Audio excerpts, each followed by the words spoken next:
Hello, everyone. Welcome to my dining room. Welcome to the Sheep Seats. I'm Matthew, aka Dark Sheep, aka Sheep. I am very happy to be joined here by the RotoGut, Vlad Sedler. Welcome. What's going on, Sheep Man? It's good to talk to you. Good to meet you face to face instead of having to battle you on the Underdog Street. So thanks for having me. Yeah, well, not just that. You've helped me learn Roto the last couple of years. I've been a subscriber. Why don't you give your little spiel right away on who your Mhm. your program and stuff at FTN? Yeah, sure. So ftnfantasy.com is the website. Just what I think, a little biased but amazing coverage for season long, helping people anywhere from beginners all the way to advanced high stakes people in NFBC prepare for their drafts. We have a fantastic staff. We've got basically do our own projections, the VDP projections. We have rankings for underdog for 15 teamers, 12 teamers, and lots of breakdowns. So and then, of course, Fab, for those that play leagues where you have waiver wire and free agent bidding. We basically, I write a weekly column there that basically helps you decide on who to bid on, priority, and kind of stay away from the traps, because it happens every single week, as we know. Buying high, buying too high. Yeah, yeah, and that's like that alone to me was worth the value. Last year, I did my first NFBC uh, draft that required the Fab, Mhm. and that was worth the FDN package alone because it just saved just the time saved to have this list of names and just a little description. I still could make my own decisions, but just Yeah. to have that starting point was worth it. Yeah, and that's the thing. I mean, even a lot of advanced players, industry people. I mean, people will still make their own decisions, and a lot of high stakes players are really stubborn. At the end of the day, they're going to make their own decisions, and could be better than mine sometimes. But the good thing about the sheet is sometimes there's just somebody you missed or somebody you hadn't thought about. So just kind of a little bit of a different perspective. Yeah. But yeah, we still got some. I guess got some time before the season starts. Nobody here wants to talk about long. They want to talk about. No. Yeah. Yeah. We will be drafting tonight. Welcome. You might recognize some of these names from your underdog streets. No Bosox is Yep. a killer out there. CLT Go Blue is this guy's name. But yeah, so yeah, let's just jump in. Last week I started doing this where I kind of hit a couple of news items, Cool. kind of stuff that I feel like pertains to the underdog format specifically. And to start off, we have this. We had the first couple of games of spring training today, and we had Yep. a really big home run. Hmm. And of course, I'm talking about Robbie Grossman. There was two home runs in the games today. We had Robbie Grossman and Vinny P, Yep. who's probably more of an interesting conversation. But the question I had actually for you was what you think about Robbie Grossman now, not because of the home run, but just based on where Yeah. Texas is in their depth in the outfield. Do you think he's going to be a useful player in this sort of format where we are hungry for outfielders? Oh, I lost him. Oh no.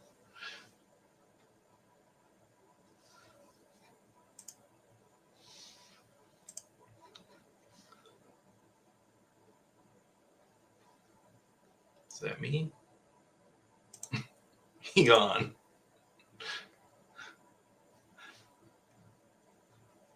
He's really thinking it.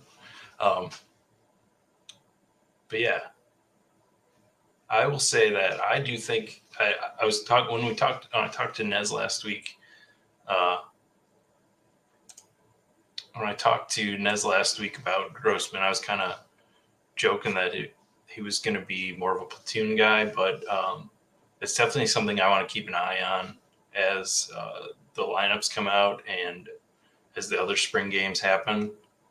If he's going to be starting a lot of games, and he batted uh, six, I think, today, like he might end up being useful just if nobody else of the young guy stands out and he just is consistent. So it's definitely a name I might be adding late round for outfield.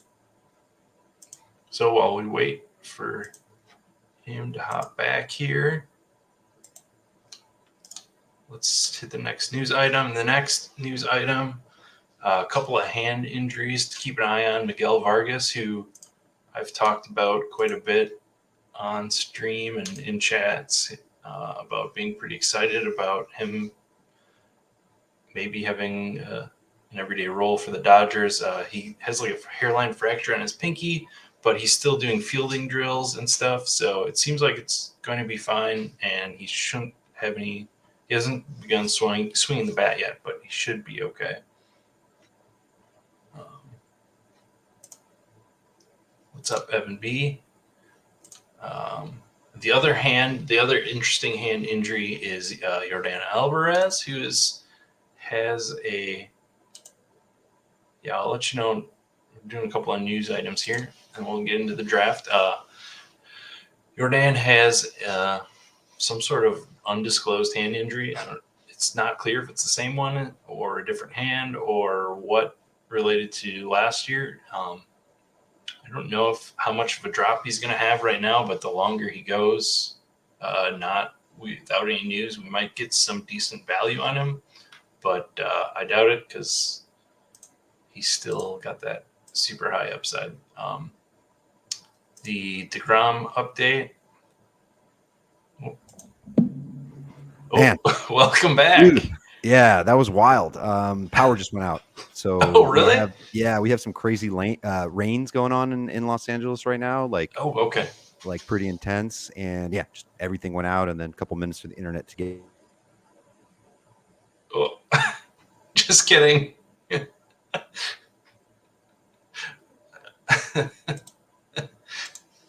Well, this is going well. We might have a power issue. All right, DeGrom, keep vamping. DeGrom did do a light bullpen session finally. He threw like 22 pitches only at he said 80% effort. So it's definitely not clear going forward.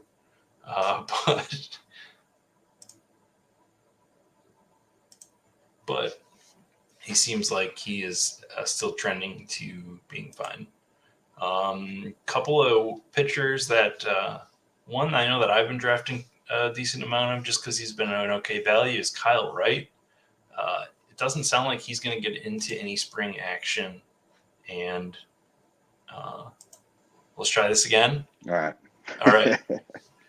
You're on your phone. I'm on my phone. I have no choice. We're doing no internet, so if no matter what, the show goes on. Wow. Well, I appreciate the dedication to the sheep seats. Okay. All right. So I don't know how I'm going to draft, but we'll give it a shot. Maybe the internet will be back by then. No, I just hit a couple of news items. The one where I was at now is they're still talking about Eloy being DH, mostly a DH this year, which should be.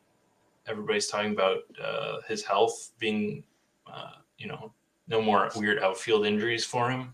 And last year in the second half, when he came back from injury, he DH'd a lot, and that was when his stats were really pretty high. So the question there for me is how much of that was just that he was more well rested, or how much of that was that he didn't have to play the outfield because he had a big part of the season just kind of off. Yeah, I mean, with Eloy, all we want is health. We want like one full season. We're overdue. We know the potential. We know he's a potential 40 home run, 100 plus RBI guy, and we know that this offense in general is due for some positive regression, like some good juju. Now that Tony La Russa isn't there, with Eloy specifically, I think anytime keeping him out of the outfield is probably a good thing. To be honest, I know. He can just get used to being a DH. Maybe not ideal or what he wants. He probably wants to play some outfield, but I feel like he's just too risky out there. At least for us best ballers, it almost feels best to just kind of leave him locked and loaded for DH. Yeah. Same. The other thing at Chicago is that they signed Elvis Andrus, who kind of had a surprising season last year and kind of scored kind of okay in Underdog if you take a look at it over that whole period. But where he's going to go at the end in the outfield kind of group, I don't really see him hitting my player pool at all. Andrews, I mean, he's infield, right? On Underdog. Yeah. Sorry. I don't think we get there because you're talking about a player pool of 240 max and only so many hitters you can look at. I mean, especially some of us, you've been jumping in some of these 50 round draft champions with us, and it's just it's a whole different animal. Obviously, it helps expand your player pool knowledge, but I think kind of the problem with that is sometimes you start to get a little bit too tricky to try to get unique. And I think I had one day where I was drafting like Trace Thompson or James Outman in the 20th round, where good chance are these guys are not going to crack the optimal lineup. I think the big overall winning lineup. So I think it can kind of throw you off where you get sort of too tricky. And again, let's not forget this is Elvis Andrus, who basically stunk previous to last season, right? Correct. Like when he was with the A's, he was horrendous. He was towards the end of his career. He had a little bit of extra burst last year and was stealing bases, even hit a few home runs. But I don't think he's in the mix. Yeah. I will mention, by the way, you said Grossman before I got kicked off the net. They kind of needed a piece like that, to be honest. The Rangers, like good switch hitter, a veteran. They parted ways with Cole Calhoun, who I guess now signed with Seattle. Just needed a good bat there, and obviously he's a good OBP guy. He's on the older end. He's 33, 34. He doesn't have all that outstanding power, but he's going to play a lot. It keeps them from having to use guys like Josh A. Smith a lot. The outfield depth there isn't that great. Leody Taveras, I guess, is good for defense, but I don't think he's that great of a hitter. So getting Grossman in there is pretty good, and he can DH too. Yeah, and he's got that outfield eligibility on Underdog, which is important in that last round sometimes. But what's crazy is because he's kind of like the shiny new toy and a familiar name, his ADP, I was noticing it. It's like jumped immediately into this mix. I haven't drafted since yesterday, so yeah, and I thought it was a little too high. I think it's a little case of this guy just signed. It's not like when CJ Cron signed with the Rockies a couple years ago and all of a sudden his value skyrocketed. I feel like this is it's a moderate step. It's not like oh wow, he's going to be help me crush my leagues. Yeah, and the other big jump is Hunter Brown now with McCullers being out. I've seen him taken in round 14, and I don't know. Just looking at he looks as far as pitching prospects go. If you look at a system that doesn't generally like prospects like the bat, it's pretty high on him compared to some of the other rookie pitchers. So I don't personally, I don't know about that 14th round. I don't know, where do you think he makes sense? So it's all gonna depend on what happens in spring, right? He comes in and he's firing. And, he gets, 3-4 innings and strikes out 7 guys and gives up no runs. He can go up even higher than that. Whether it's worth it, I don't know if that's necessarily the case. He's really talented. I think he's going to be one of the better rookies this season since he is still rookie eligible. He's part of a good organization there in Houston. He'll get a lot of wins. The problem is, how is that rotation going to shake out when eventually Lance McCullers does come back? We're assuming McCullers does, towards the end of April, hopefully. And then, maybe does Jose Urquidy move out and basically handle middle relief? We don't know how that goes. I did take a FOMO Hunter Brown share, I think in the 15th. I did a draft right before we went on air just to kind of, it's been a few days myself. And I took one just for the heck of it. I've been just drafting so many, just kind of mix it in because, it's going to be on a good team that maybe, when I really need him in those last few weeks, maybe turns in some good starts, optimal starts. Yeah. Okay. Another situation that's kind of close to home for you, the Dodgers. Dave Roberts was talking about the DH position and how that was pretty much going to be the majority of time. It's going to be JD Martinez occupying the DH position, which, if you take a look at Will Smith between 2021 and 2022, he had a 70 at-bat increase because he DH'd so often. So it seems like I don't know that is priced into his ADP right now on Underdog. Yeah, I mean, I've been able to just grab the catchers that I like at will because I think there's an obvious inherent bias against catchers because they're going to rest more often in other positions. They're also less productive at other positions. Wilson Contreras is somebody I've had no problem grabbing, especially if he's going to continue to hit second. I don't think he'll be rested all that often. He can even DH. But the Will Smith thing is real because, when he hits, he'll hit in the middle of the lineup. Do I expect a bump in plate appearances from last year's, whatever it was, like 570? I don't think so. As long as JD Martinez is healthy. So as long as JD is healthy, he's just a full-time DH. Kind of need him in the, his bat in the lineup all the time.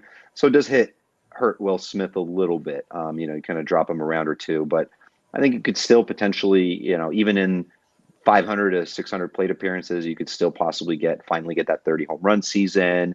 I think he had 87 RBIs last year in those minimal. Like he's solid. But you've got to dip him down a little bit, I think, after this news. Yeah. What did you think about that? The Turner for JD trade, basically, Justin Turner to JD.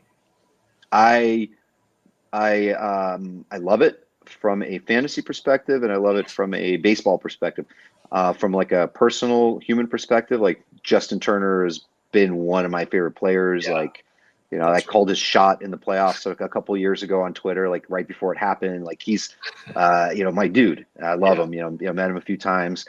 So it's sad to see him go, but he's always hurt. He's 37 plus years old. Maybe has some little career resurgence there a little bit, but like his best days are behind him.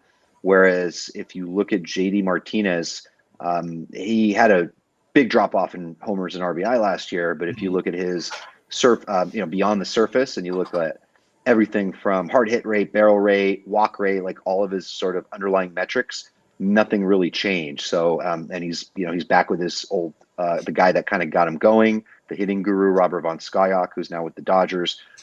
So he's going to get him going, man. So he's undervalued in every format except for Underdog. In Underdog, I feel like he's kind of, fully priced. Yeah. When I did the FTN subscriber DC, I did get him for that utility spot. Yeah. I needed some power there. Let's see. Another note here I got. Marlins are talking about a 6-man rotation. We'll see in the spring and how that all shakes out. But that could be kind of rough on some of these like shots that we're taking on a guy like Trevor Rogers, who would get, without a real resurgence, that 6-man rotation would really hurt the draft of him. Yeah, I'm hating all the 6-man rotation talk. I mean, they're talking about it with San Diego, and if you like guys like Darvish and Musgrove, like I think some of these things will balance out. I don't think a lot of teams are going to be, a lot of these teams that are talking about going 6-man, I don't know if they're going to end up, or at least maybe that's just me being optimistic. But Miami can easily go 6-man because technically Braxton Garrett and Edward Cabrera both are deserving of spots. So if everyone's healthy, and that's Rogers, Luzardo, Alcantara, and Johnny Cueto, then yeah, you can theoretically go 6-man there a lot easier than you can in San Diego, where the 5 and 6 are guys like, Nick Martinez and Seth Lugo, which I don't think is as deep. So I hope they don't go 6-man because, I've been investing in a lot of Luzardo. Yeah. I would hate for his innings to be limited, but, we can't affect those things. Yeah, the note on Underdog made it seem like, it was more of a sure thing than I think it actually is when you dig into the article. But the one thing I think it does have wrong is that Edward Cabrera doesn't have any options left. So he seems kind of like, even if they do end up with 5, he seems like he has a spot to start. So I just read, I heard he came into camp like 15 pounds overweight, and that he has to fight for that spot. That's the last thing I read because I just wrote up our starting pitcher tiers, and so and Garrett's a former first-round pick. He had a good almost dozen starts last season, maybe it was 7, I forget. But he's really solid. He's a really good lefty. He could beat him out straight up, but But the problem, I think Edward Cabrera is incredibly talented. He throws major heat.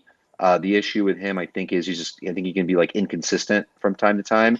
Yeah. And worried about home runs and walks and that sort of thing. But he's solid. Okay. Yeah. So here's another really puzzling thing. We have these questions about why, or I guess we know why they would go to a 6-man, just because depth, and they don't have really any standout other than Alcantara now. But the Rockies the other day, I'm going to pull up this quote here. Bud Black, they was talking about how they're going to rest their starters at home. The quote here is the hitters. The hitters, yes. The hitters, the top tier hitters. We've talked about it this offseason, probably more than any other time. Generally speaking, you will probably see a little bit more of a guy not starting at home than you would have in the past. Which absurd. It's supposed to keep them fresh, but what do they need to be fresh for? Yeah, for playoffs that they're not going to make. It's absolutely ridiculous, man. So whatever value these Colorado guys have is even more out the window. Ridiculous. Yeah, I'm not going to believe it. It does. There's no logical nature to it. I just can't believe it. And maybe it's like for it makes sense for somebody like Blackman who's turning 37 and sure. But I don't know. So maybe guys like I don't know. Maybe Harold Castro is somebody this year. The guy always seems to hits for nothing, for no power. He's a slap hitter, but like for Detroit, he just hits 300 every year, no matter what. Like a good contact guy. He's not fantasy relevant. I'm just throwing out random names here, but right. Guys like that maybe they end up getting more play than like Ezekiel Tovar. It would be wild, but anything's possible. Yeah, Tovar I've liked as a last round infielder just because the way I keep saying it, or probably me wish casting, but at some point, like if he hits, he could be leading off that lineup when it matters in this contest.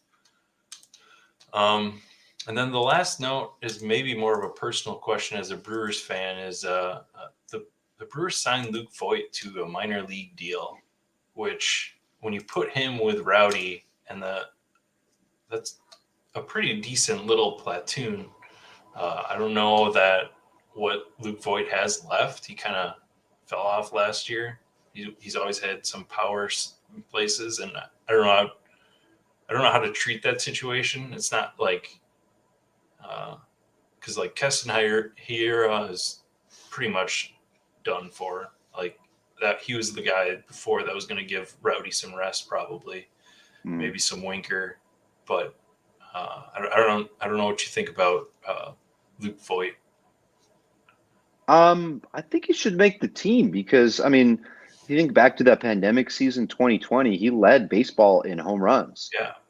He does have well above average power. He's just always had a problem staying healthy, and for whatever reason, just anecdotally, he just looks like he's going to be a great fit in that uniform. Like the just feels like a Brewer. And the other thing is, like, maybe I haven't really looked at the team. Well, first of all, Rowdy does not need to be platoon for. Just let the man frickin' play. Right. But it's the Brewers, and I'm worried that they're going to do it. Yeah. Yeah, and then I wonder now, so Tyrone Taylor's hurt, from what I recall. And obviously Voit can't play outfield, but I wonder if there's a path to, so what can happen now, Voit makes the team, he would DH, more frequently, and then you move Winker, who would presumably be the DH to play more outfield. Yeah, that's what could happen. Yeah, if he's back from the surgeries, he could play some outfield. But I think Tyrone Taylor injury, I don't know how long it is and looked at it too deeply. That opens a path for Voit, making the opening day roster. All right, I think that's my news and notes.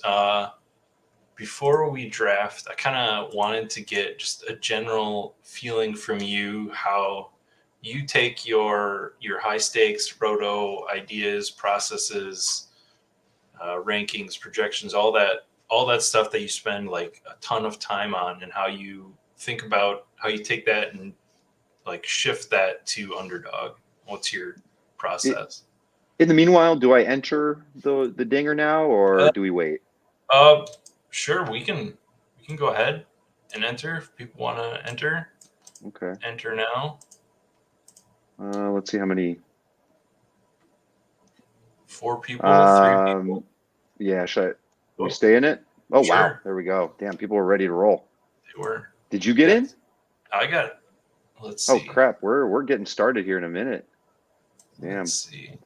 Sorry if I was too quick. I think we got in. Oh, wait, no, we are on the same one. Let's add that to the stream. All right, I'm pick 7.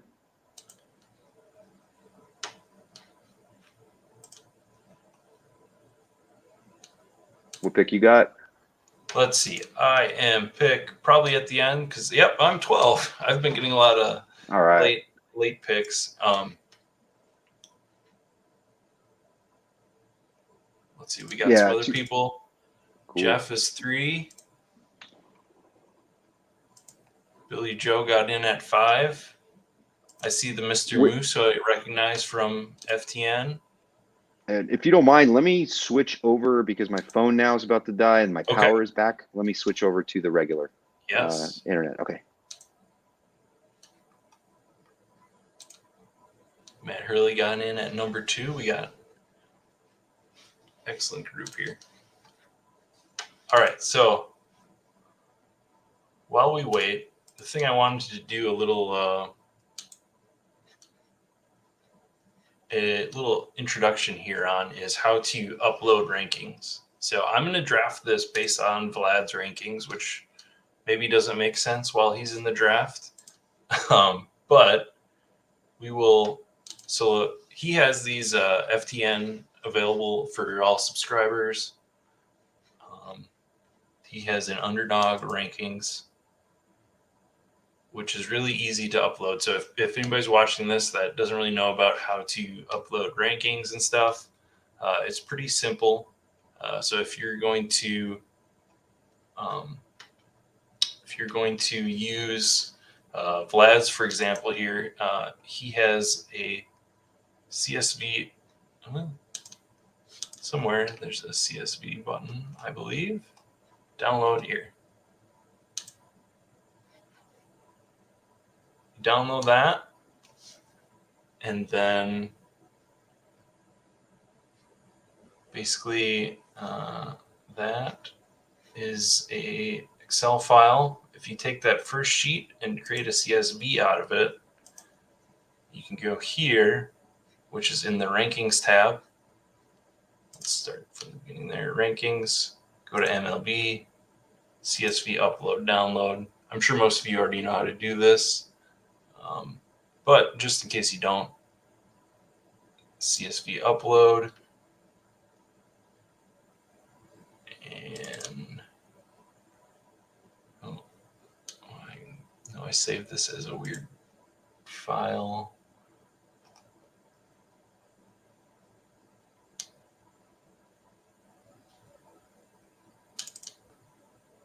So yeah, it's that simple. Then it loads up, hit save, and then you got, well, I'll have to refresh here, but yeah, that's how simple it is.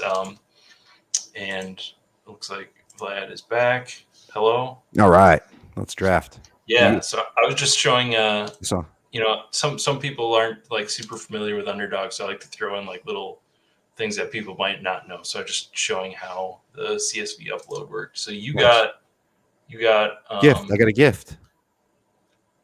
Got Julio Rodriguez at 7. I'll take it. Let's see. There's eight more for the overflow draft. Some people missed getting in. So Evan and B-Shot. So they're all in the next draft. All right. So I missed out on all the outfielders, which usually happens. Either you can take a push-up Kyle Schwarber. So in your rankings, you do not have him there. So I'm just going to do it. I've been wanting to do this on stream. I've been wanting to do a early infielder draft, but it doesn't really make sense to me to do it unless you get this last spot. So I'm going to do it. I'm going to take these top tier infielders in Jose and Trey Turner, and then kind of be behind the 8 ball on outfield, but ahead of the game on infield. Yeah, and I'm sure we'll talk about it in a bit, but I think there is after a little bit of a delay, like in the 50 to 100 overall range, I think there are a good, solid set of outfielders that I think can outproduce some of the guys that are ahead of them. Some kind of like market inefficiencies, guys in good lineups with, with good, extra base power, extra, OBP, and just good all around stats who are in good lineups and in top lineup spots. I think can produce. So it's fine, but yeah, it is a weird phenomenon. Like if you have a 10 or 11 or 12, like there's the ADP's pretty much been set. It's been the same way all the time. The one I did earlier, I had the 11 pick. I did a Vladimir Guerrero with Freddie Freeman, which is I feel is a fantastic start. Yeah, for sure. How many infielders did you go total then with those guys? 5. To start? 5. Okay. I went, I think 7-5-7. All right. So no Bo Sox here is a bit scared of Julio in round 1. I think you also took him in the DC. We were together. So what's your Julio spiel?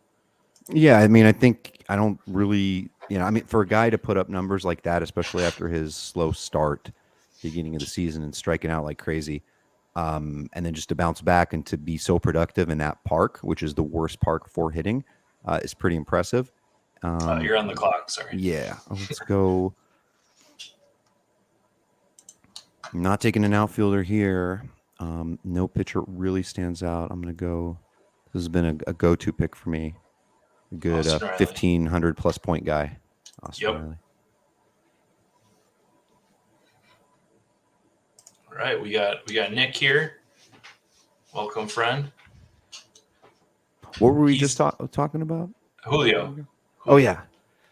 I mean, he could literally be the highest scorer in all formats and in every which way. Especially, Scott Service Manager is talking about how he'll run wisely on the base paths, but he pretty much is going to have a green light and just has to be judicious about it. But he could steal over 30 easily, with 150 plus games, hit 35 bombs, and the offense around him is better too. So, good runs and RBIs as well. Okay.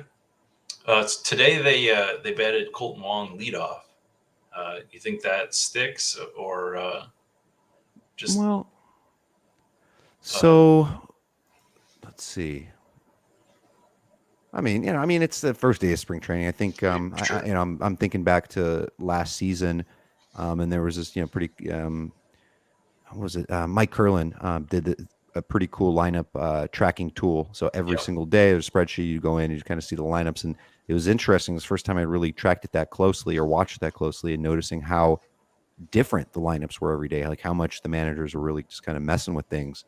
But Colton Wong's done it before, right? He's done it for years, with the Brewers, back in his earlier days. But yeah, I mean, even last season, right? He led off when he was healthy, I believe. Yeah, he did some first and some fifth. I saw somebody had posted something. MLB Moonshots had posted something about how he had hit better in the fifth, which I don't know how sticky that is year over year, and you'd probably have to go back further into his Cardinals history too to really dig into that.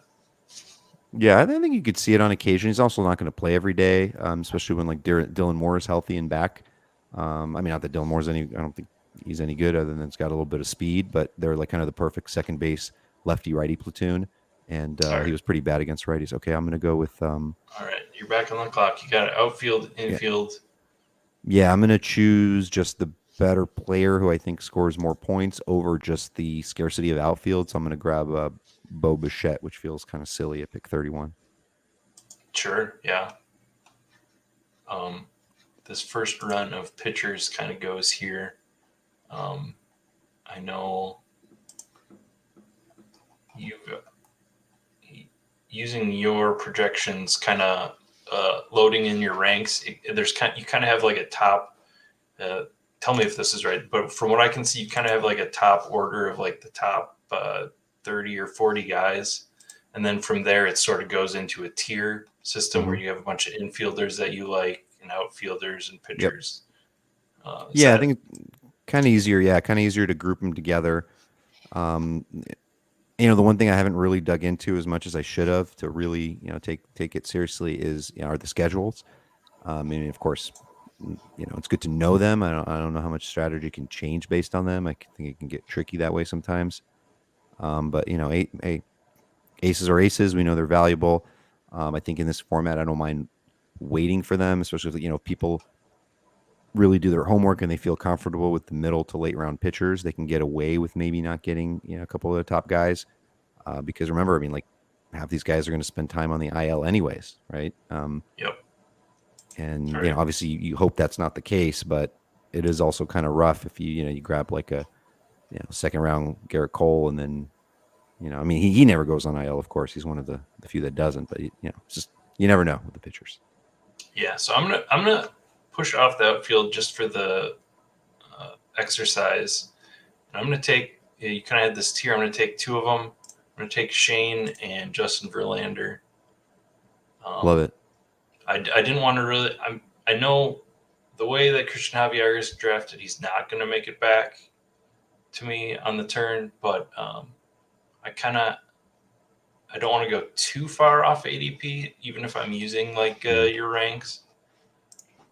Yeah, exactly. Yeah, it's really that's the thing because there will be, and I kind of make a note about it there at the top that you got to be really careful. Like if there is a large differential that I have on a player that I might like a lot more, I think for a while, I think I had like Rowdy Tellez way over. You still want to kind of be drafted close to ADP. You always want to play that game of chicken. So if you agree with me and you think Rowdy is a great value in this format, you still take him if he's 150 ADP, maybe you take him 130. You don't necessarily jump it up to 80 just because of the ranking. So never follow anything blind, whether my rankings or anything in life. Right. Yeah. Mike's hanging out, listening to us. So Mike,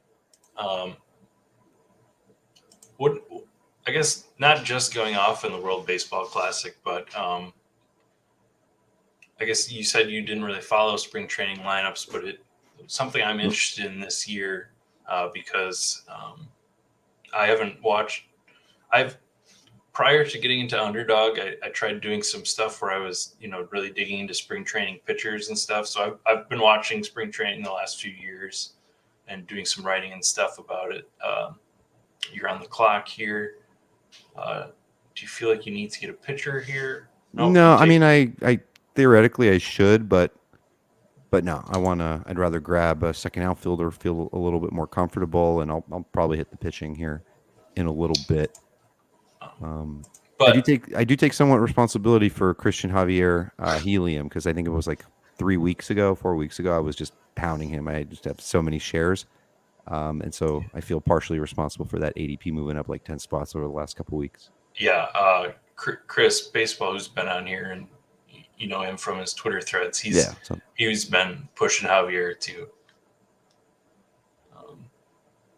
But the lineup should be interesting in the spring, I guess, with the World Baseball Classic going on. Mm-hmm.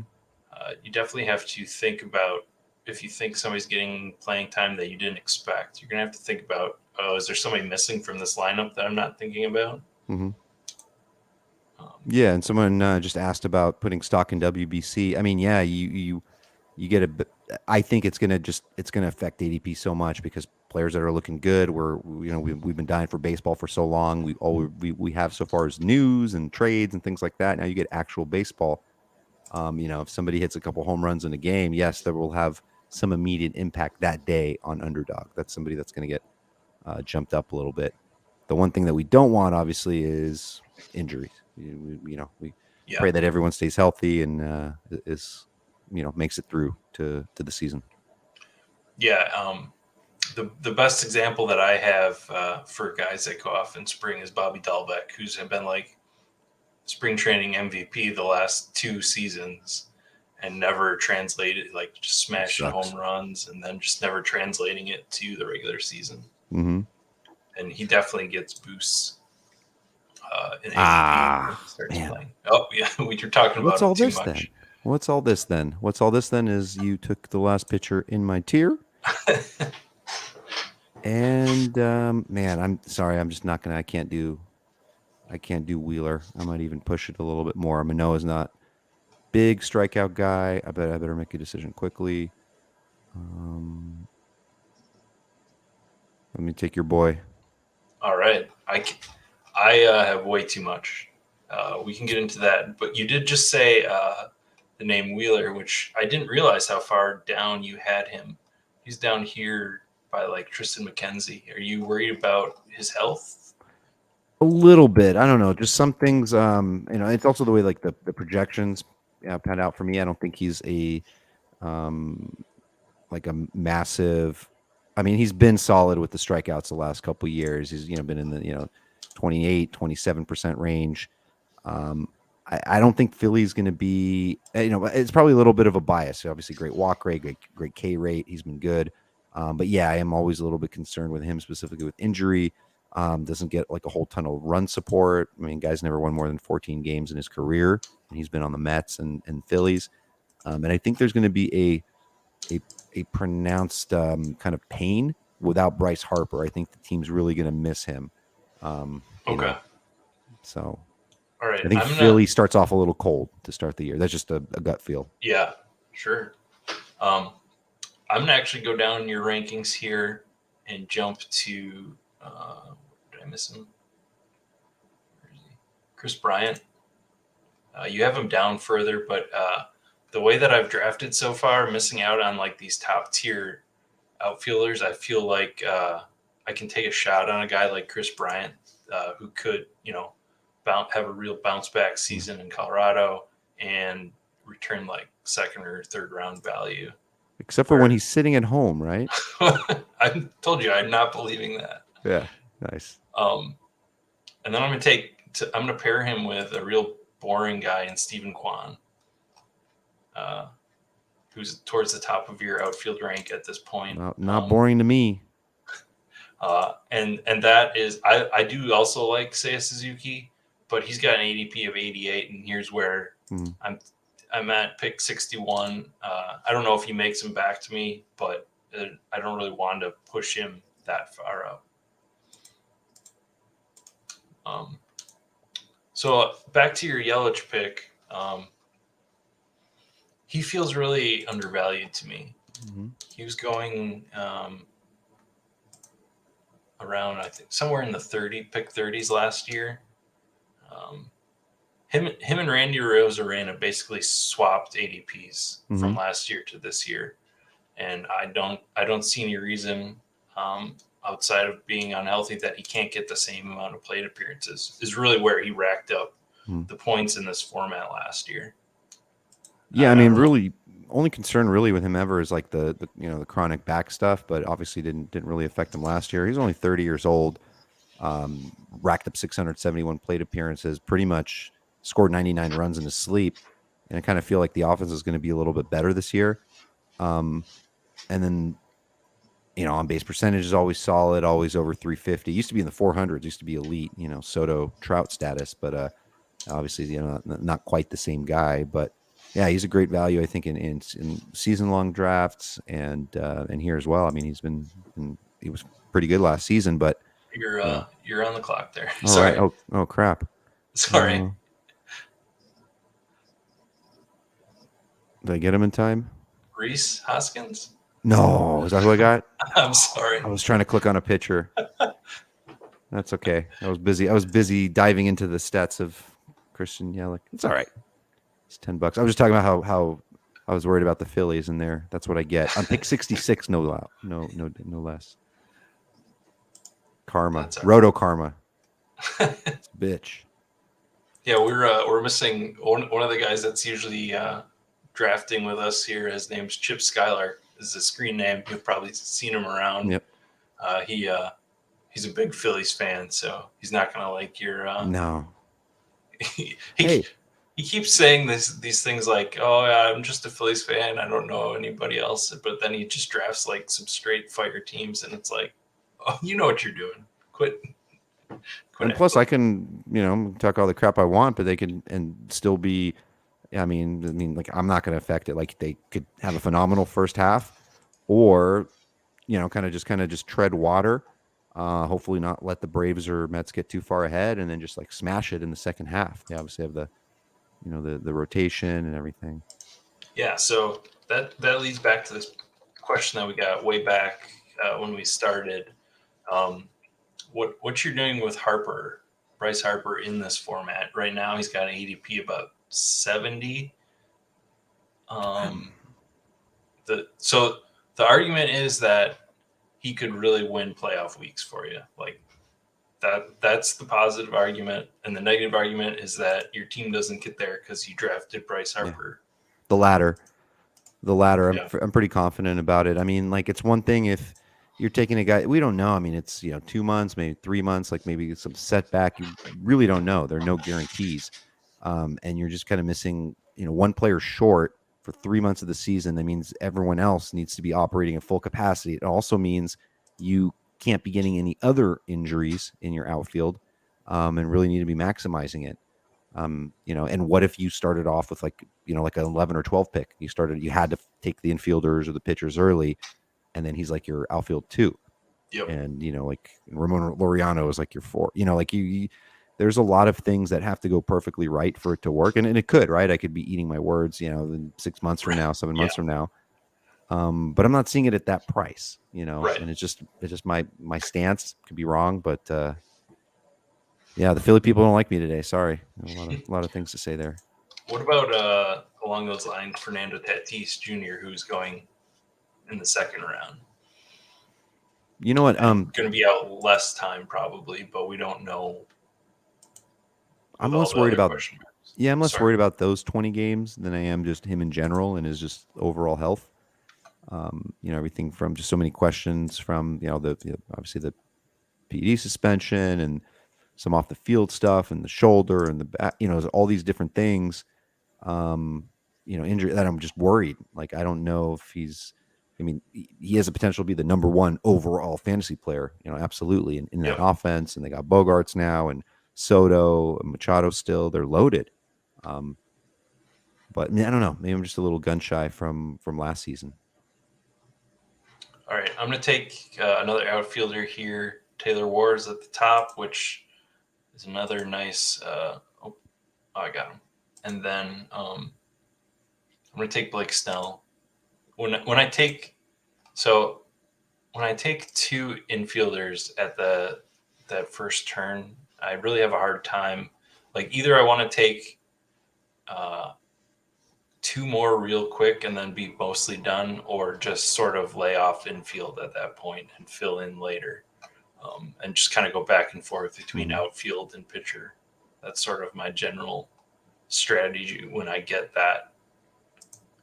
And when you take another infielder early, you're really sacrificing one of those positions, pitcher or outfield. If you take 3 or 4 early. Yeah, I mean, there's so many later infielders that I like that I feel are underpriced that I'm just fine waiting for a couple of those guys. Grab a couple early, 1 or 2 in the middle, or 1 in the middle, and then just guys there at the end. But yeah, I'm in trouble here because of that auto pick when I wasn't paying attention, and that kind of screwed up my pitching. So my pitching is going to be really weak.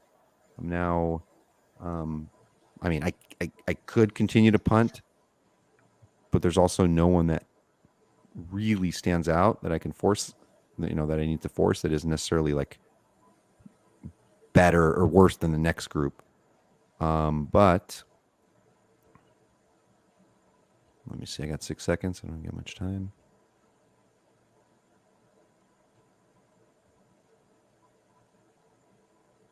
Oh man! And now it just gave me again. I'm laying a goose egg here. I couldn't click fast enough. To be fair, most of your draft streams have like a minute clock, at least. Yeah, that you do. Yeah, you're a little out of practice at the talking in 30-second clock. Plus, I got dad brain, and sometimes I'm drafting, and I'm like out walking the dog, and then I come back and like take off his collar or whatever, and I like forgot I'm drafting. I mean, it's the craziest thing. Like, that was a question I had for you. Is where this kind of sits in your brain? Is it a fun, mostly just, hey, I want to draft, but I don't want to think, or are you a little bit more serious than I would assume based on the buy-in level?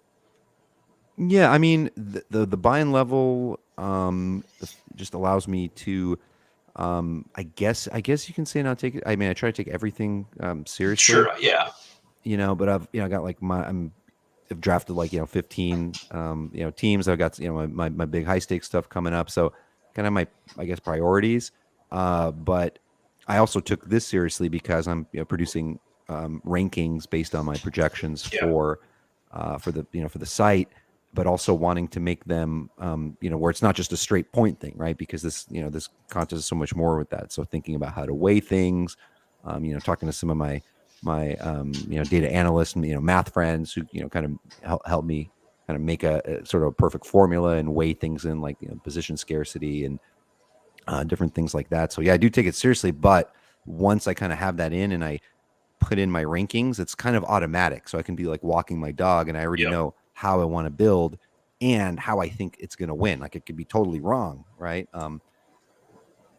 But you never know. Like for example, a friend who's I think he's in these like every day. He's doing multiple and he sends me his teams and I never like them, but it has an insane win rate at underdog in all the sports. So it's like okay, who am I? It's like it's that battle of um, you know, model builder, data analyst, underdog professional person versus me, like, know a lot of baseball and fantasy and, also kind of have my model, but we have completely different player pools. Like, he looks at my players like, I don't like those guys and I don't like his, but, who knows until the end of the year how things are going to shake out. okay. So you are up now. I'll give you that warning. And I only have one pitcher still. Yeah. All right. All right, George Kirby, excellent pick, I think, right there. Here's a question. What do you use? I'll kind of rephrase it here. Do you use UD ADP as any sort of reference to high stakes stuff, or do you think most of it goes the other way for you? Yeah, it's mostly the other way, and especially because this is more akin to NFBC cut line, which is the points format, whereas my standard high stakes stuff is 5x5 roto, kind of more like category and building for balance and things like that. This is more formulaic, sort of points driven. Mm-hmm. So yeah, no, I don't really look at underdog for NFBC, but I look at underdog ADP for underdog basically. Sure. Yeah. So in your rankings here, you kind of have Jake McCarthy left in the outfield tier, and then kind of a mini tier in Benintendi and Bellinger, and then it's a big jump down to another outfield tier. So I'm going to take Jake McCarthy here, who I keep hearing like a kind of like a sine wave on him. Everybody is like out on him and then in on him and then out on him. I'm going to take Nestor here as a pitcher. I don't know if you've noticed that, but that's sort of my gut feel is like when he started in this contest, like he was projected for a bunch of at bats, and when they first loaded up the ADP for contests, he started with a huge projection based on his steamer projection. And the projections have since changed here on Underdog, their service that they use. So he started really high, and everybody was out on him, and now all the love for Corbin Carroll has pushed his ADP way up, and Jake McCarthy's sort of the guy who showed more last year in his opportunity, but now I don't know. Everybody's for a good reason pushing Carroll up. So I'm interested in your take on Jake McCarthy and his playing time situation.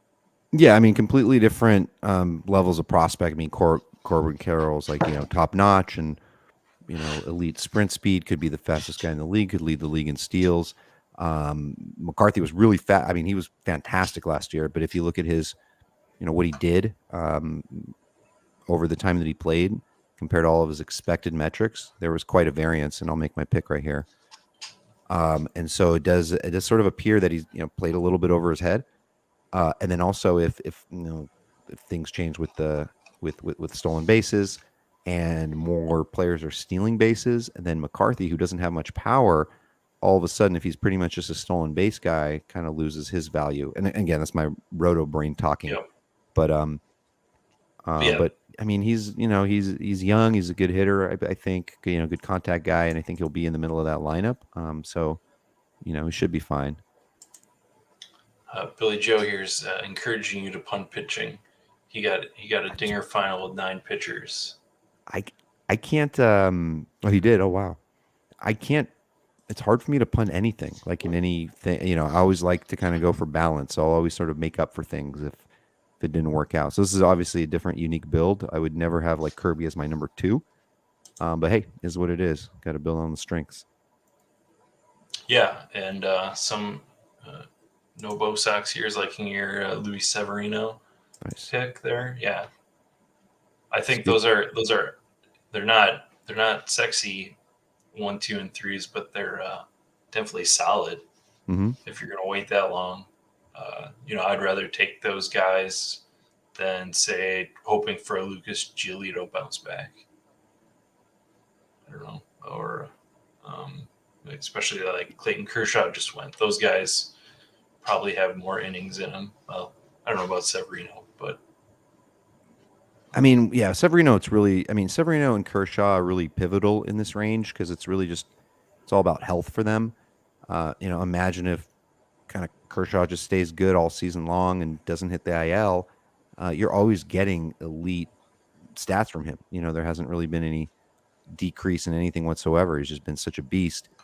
Same thing, Luis Severino, when he was healthy, previous to the pandemic, he was unstoppable. He was on his way to being an ace and one of the best pitchers in baseball, and obviously, injury and everything. But man, and good run support. I mean, he's phenomenal. It's Luis Severino. So with these guys, man, you just want good health.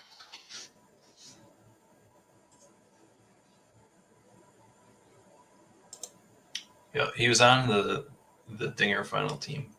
Yeah, a lot of love in here. Contract year, Nick says. Mm-hmm. I don't really put that into much. Great staff. I mean, obviously bad news about Frankie Montas, but I mean, dude, Garrett Cole with Carlos Rodon and Severino. I mean, that's pretty nasty. Yes. Yeah. As you can probably guess, No Bo Sox is a Yankees fan, so he's. Nice. I want to know from No Bo Sox what you think about Oswaldo Cabrera. Can he be a regular starter? He's somebody I kind of like, but I wonder if like Hicks is in his way, and could he get full time? We could talk offline too. Yeah, that is there's some interesting. Some of those Yankee pieces in Underdog are all the 2 Oswaldos, DJ LeMahieu, Josh Donaldson. Oh, sorry, Let's take another stab at guys that may not be healthy, but I'm a big Freddie Peralta fan in general. I worry about like the durability and the length, but you're a Brewers guy. Oh yeah. What do you think of him this season? I'm not taking much. Scared? Yeah. He just hasn't. When he's in, he's fine. I don't feel confident in it. Yeah, I mean, and he's kind of expensive in a way. I'm probably strangely I'm probably more biased to Lance Lynn just because I love the big guy out there swearing at everybody. So I take a lot of Lance in that spot. Was Len still there when I picked? Moving too fast here. All right. I got him pretty close. Lynn, I've kind of moved up on a little bit over the last couple of weeks. When I first started putting projections together in early January, I had him pretty low, and since kind of moved in on him as I'm starting to be more bullish on the White Sox. In fact, I actually like and trust Lynn more than Giolito this season in general. Sure. Yeah, I went a little bit further down into this pitcher tier. to get Joe Ryan closer to ADP. Some news on him. 1 second here. I got New another pitch. pick. Yeah, he's working on some new stuff. I'm gonna take Riley Green as another outfielder here. But yeah, I don't have much Joe Ryan, and some of the news sounded pretty good because sort of the whole thing about him is the fastball seemed to be hidden in the movement or in the delivery, and that adding some pitches might help him because he's been able to be successful when he started, which is to me is a good sign that he can figure something out. Because normally guys come in and aren't successful right away. Mm-hmm. Yeah, he was real durable. I mean, just was really really good last season for them. And I feel like there's some sort of weird thing that we don't think about, but I feel like in fantasy, if somebody has just like at least in baseball, someone has kind of like a really standard boring name, his ADP is probably even a little lower than it should be. Like, who really wants to draft a Joe, a Joe Ryan? You want to draft a Luis Severino, You're up there. Yep. Outfielders stink in this range. Or pick 137. Oh wow, it's early. So sharp room, really sharp room. I might grab another arm here.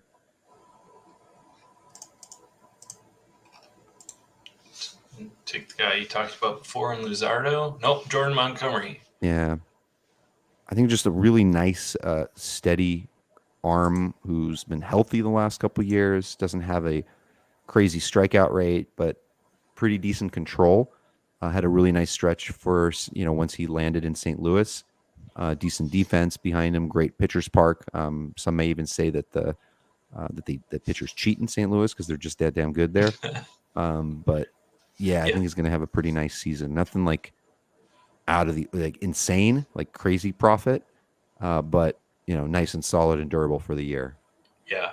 So far in the dinger, my three top owned pitchers are Brandon Woodruff, Lance Lynn, and Jordan Montgomery.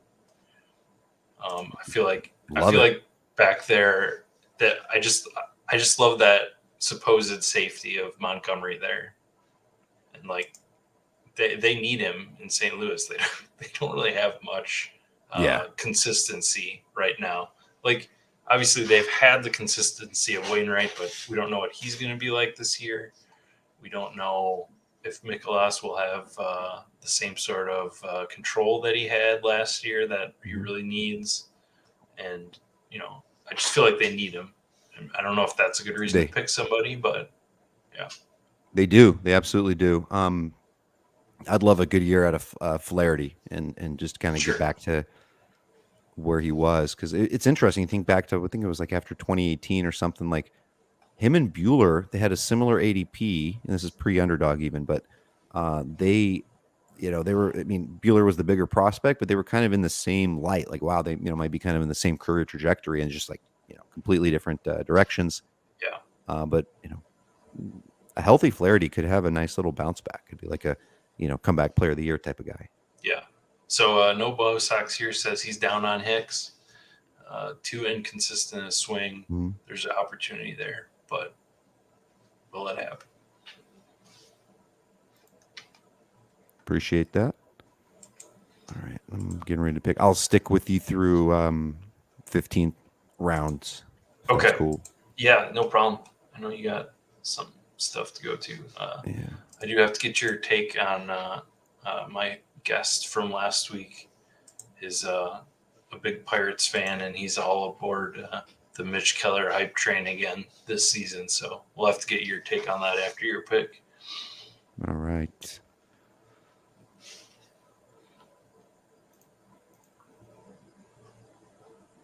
Don't love this is one of my least favorite teams also because half of it's been auto drafted. Let's go again. I'm not loving this, but let's do it. Maybe the shift change. If you don't like it, you might as well just lean into it. You have to have a contrarian team, right? You can't draft the same players all the time, right? I mean, like, why are we even playing if we're all in on all the same guys? Got to mix it up. Yeah, I was lucky enough to get a lineup through to the finals for the second bunt that they were in, the second $5 last year, and that was like one of my few Bo Bichette lineups, and he just like went off in the playoffs, and so that was a guy that I had mostly faded at cost last year, Mm-hmm. And he just carried the one finals team I had through. Yep. Just get hot at the right time. All right, I'm gonna just take value on an infielder here, Ryan Mountcastle. Love it. 10 picks after.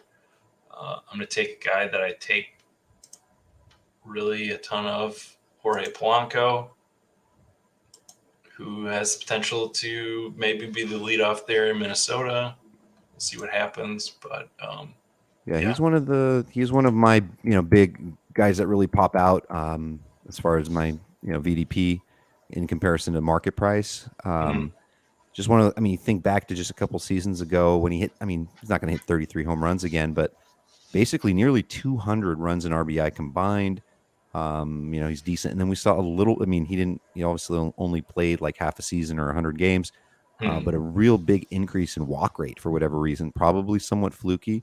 But he's basically was a 7 to 8% walk rate guy, and he basically had a 14% rate last season. So pretty interesting stuff, and that's obviously good here for this format. Yeah, at the back here, I have a lot of him, and then Ketel Marte, and Jonathan India. I dig it. All right, let's go. Maybe time to grab an infielder.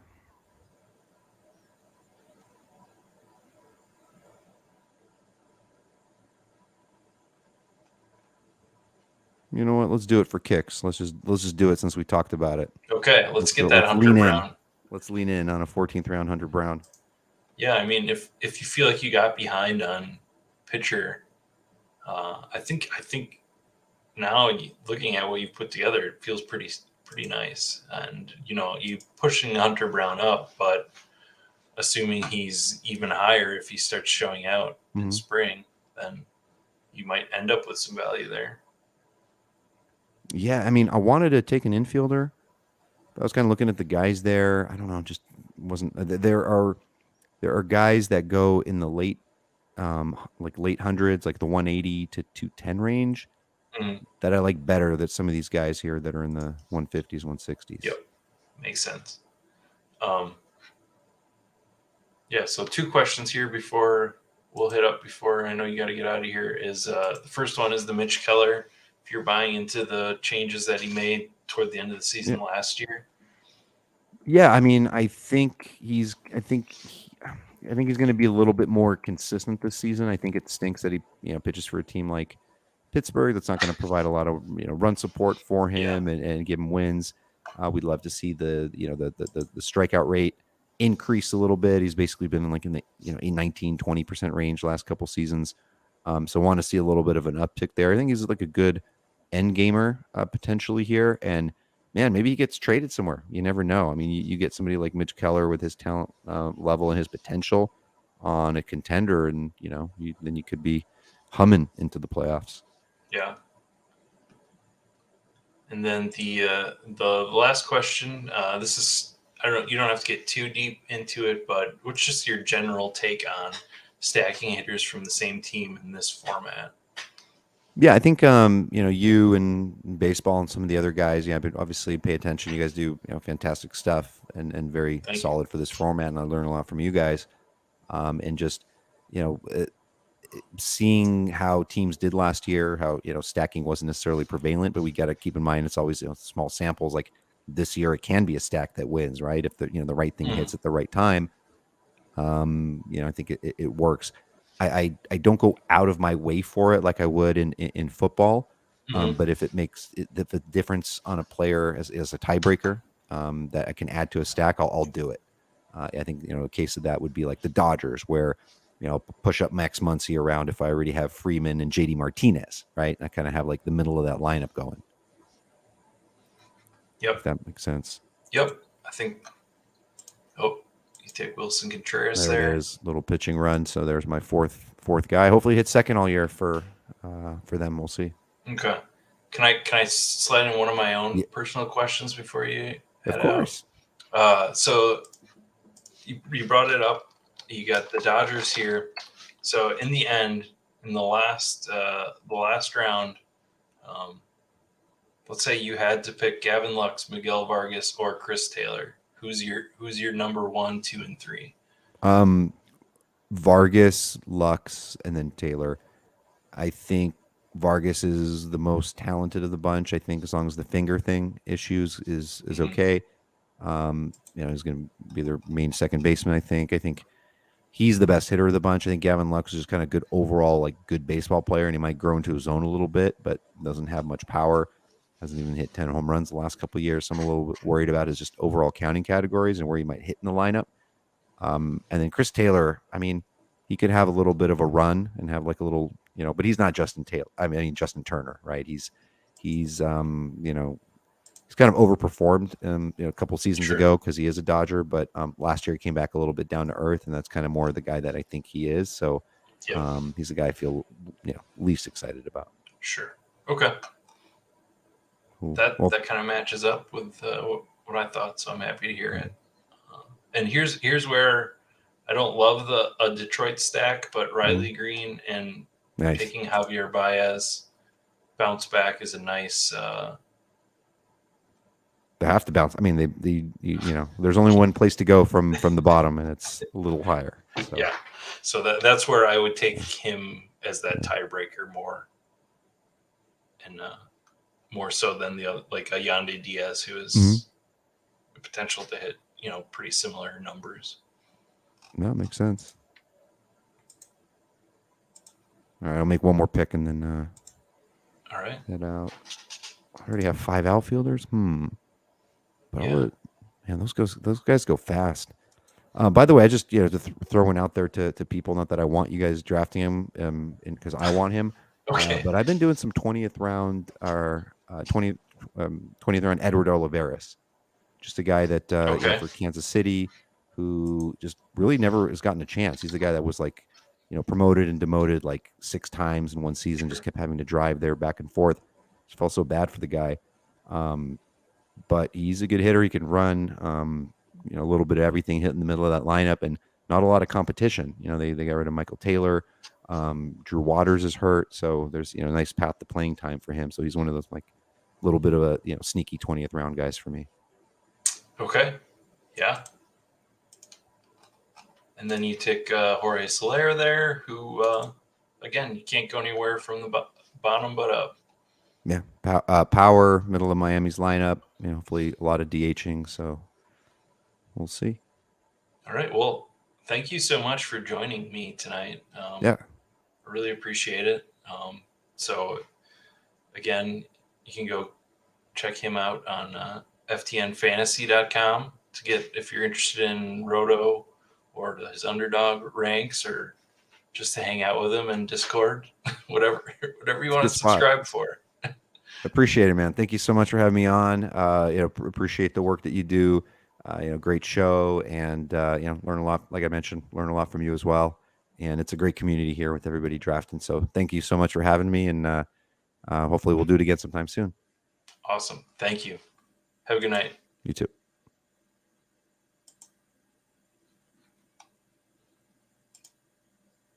Yeah, the Waters injuries, and I did have that on my news list that I didn't get to. I didn't know how much, but yeah, thanks.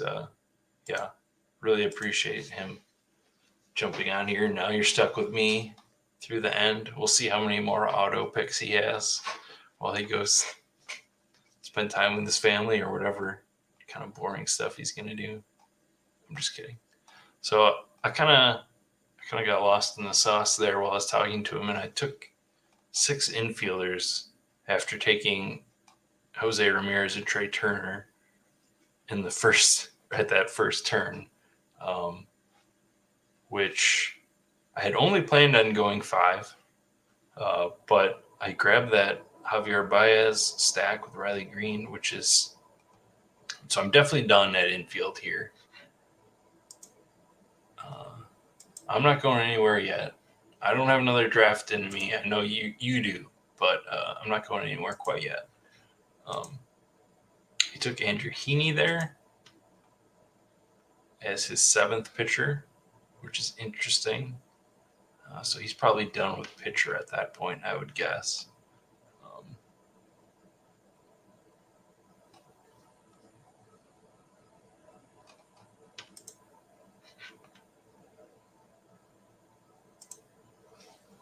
Yeah, so in this spot, with that 5.65, oh man, I don't know. I would have preferred Baez to be another pitcher. I think who went around him. When I look back on it,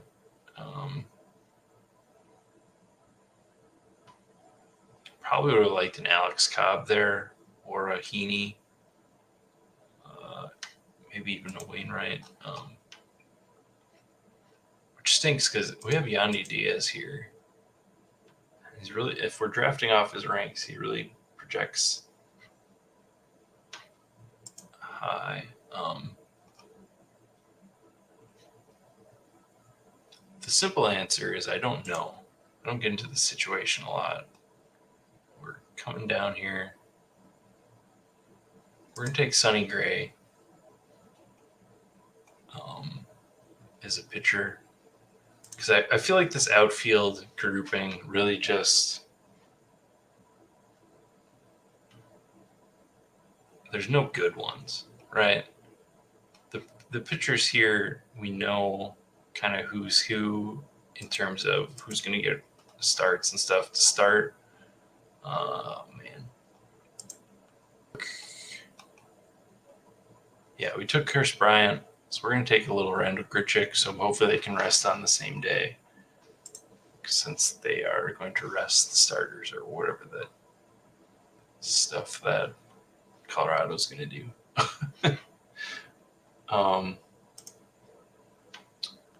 I have not had a chance to look at tomorrow for spring training. I did play some lineups on DraftKings today for the 2-game spring training. I'm sick enough that I made a cash lineup for a 2-game spring training slate, and it hit. So that was excellent. That's how sick I am. But I don't know what I'm looking for in terms of the Brewers. Yeah, I had the so you guys don't know how bad I've got it. Turning $18 into $29. You got to do it when you can do it. Yeah, they do have. They're the only place that has spring training tournaments, as far as I know. And I sort of a few years ago started writing like doing research on pitchers and stuff in spring training to try to get an edge. And yeah, so I've done a little bit of research and work on those sort of things. So I can't help but play the spring training slates because I feel like I have a little bit of an edge because I kind of know what the team's tendencies are a little bit. Okay. All right. So don't bet on spring training. How about that? Unless it's like a first 5 bet, maybe, or first 3, maybe, because essentially it's just like super random after the starters go out. And right now, the pitchers are going to get like 2 innings pitched. Batters are going to get 2 or 3 at bats that start. After that, you never know who's coming into the game. So you definitely don't want to bet on them. At least for DFS, I know who's going to get at bats to begin the game. Oh, but you hit both. So maybe you have a new system. All right, let's see. What did Vlad do? He did take Yandy Diaz, who was at the top of his ranks for the infield. Should be pretty much an everyday first baseman DH guy for Tampa.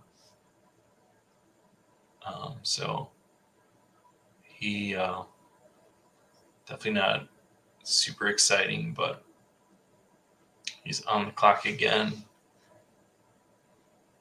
He's got 7, 5, 6. I imagine he goes probably 7, 6, 7, 7, 7, 6, something like that when he's done. We'll see. Okay, he takes John Skura to go with Jorge Soler with a little mini stack there at the end. So that's not bad at all.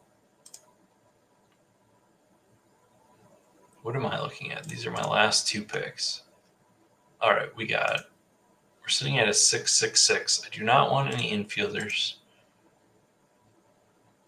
Let's see. My staff is Justin Verlander, Shane McClanahan,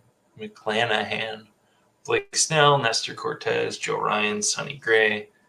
Put those couple of Minnesota guys together. Don't love that, but I don't hate 2 guys from the same team together.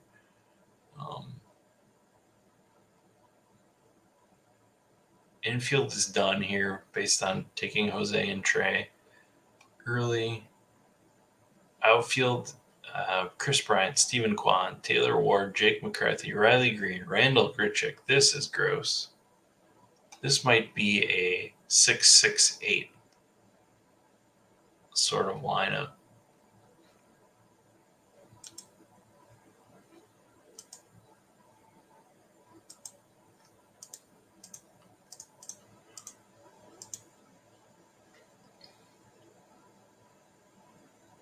On the clock, let's see. Anybody pair here?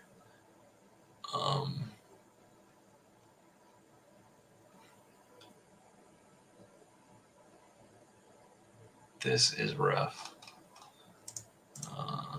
I'm just going to take. I know I said it was going to be a 6-6, but I kind of want to fight against this Hunter Brown increase and go. I'm going to take Lance McCullers. Assume he's going to come back, going to be healthy, maybe potentially push out Brown. All right, we still need another outfielder.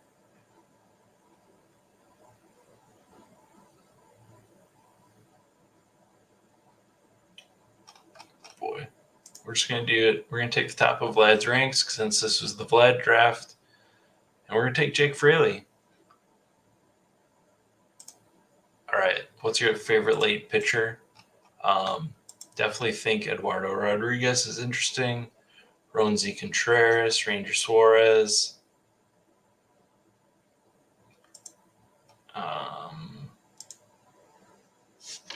Carrasco's interesting.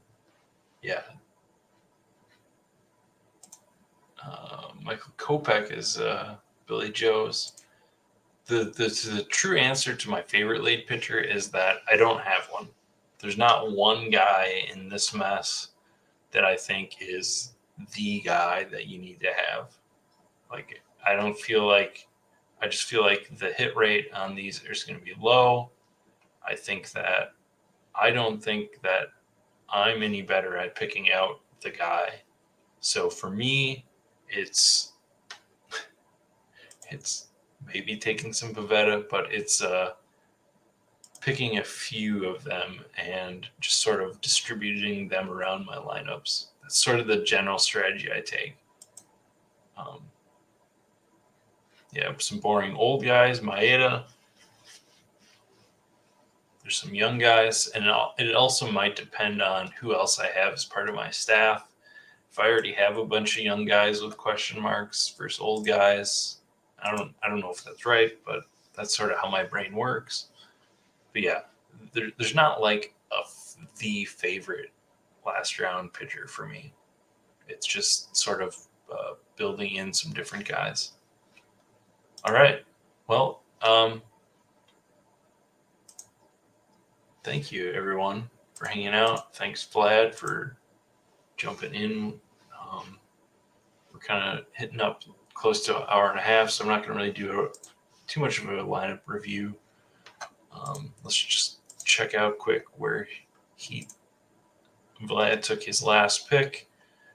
Is Carlos Carrasco, who was on that list of boring older guys. So yeah, thanks everyone for showing up. Glad you guys had fun. Thank Vlad. I think we'll be back next week. I haven't really planned that far ahead, but thanks everyone that coming. Thanks everyone that coming. That's a real good sentence. Thanks everyone for coming, and have a good weekend. And maybe we'll get some fun spring training games this weekend. All right, have a good night.